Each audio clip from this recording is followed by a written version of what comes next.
Chère mamie tricoteuse, chers visiteurs, chers amateurs d'art, bonjour. Nous nous trouvons dans l'exposition Variations à la Villa Vauban et plus précisément dans la salle portant le nom We Are Family qui est consacrée aux œuvres de Corneille Lenz. Ces œuvres représentent l'épouse de l'artiste Marguerite Schoenberg, ainsi que ses enfants Robert et Antoinette, et nous découvrons également un portrait de l'artiste. Faisant face à ces portraits se trouvent des scènes plus anecdotiques comme celle-ci, la petite histoire à laquelle nous allons nous intéresser.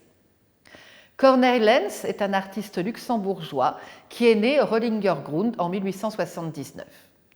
Il va, à l'âge déjà avancé de 28 ans, s'inscrire puis se former à l'École nationale des beaux-arts de Bruxelles. En 1914, au retour à Luxembourg, il va ouvrir un magasin de fournitures artistiques, tout d'abord rue Philippe II, puis à partir de 1920, rue de l'Arsenal.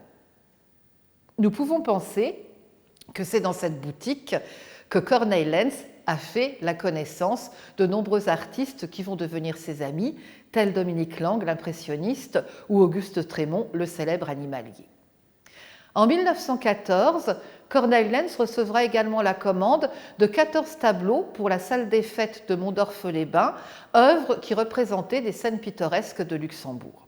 Corneille Lenz fera partie des artistes choisis pour participer à l'exposition, la mythique exposition des arts décoratifs et industriels modernes qui va se dérouler en 1925 à Paris. En 1932, Corneille Lenz entreprendra également la décoration artistique des Jeux olympiques de Los Angeles.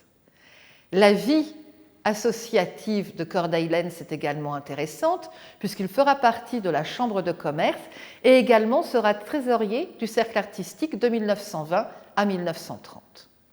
L'œuvre que nous avons sous les yeux est une œuvre tout à fait charmante. C'est un véritable instantané de vie dans laquelle nous voyons Marguerite, la femme de l'artiste, assise dans un parc en train de tricoter. Peut-être s'agit-il du parc de la ville.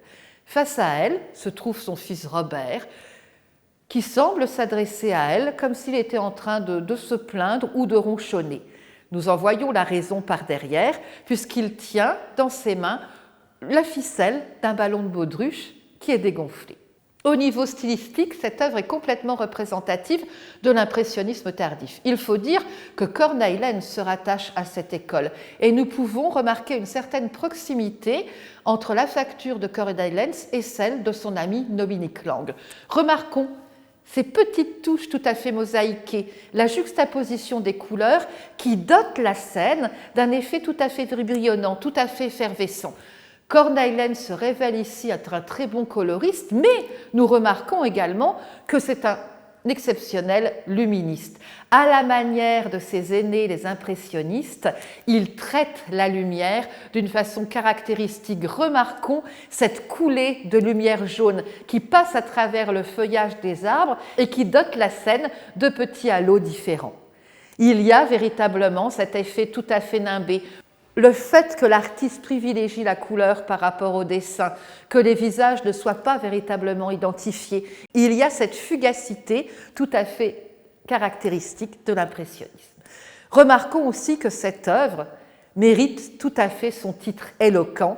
Il s'agit bien d'une charmante petite histoire, d'un échange privilégié entre la mère et son enfant, un après-midi de printemps dans un parc de Luxembourg. Merci.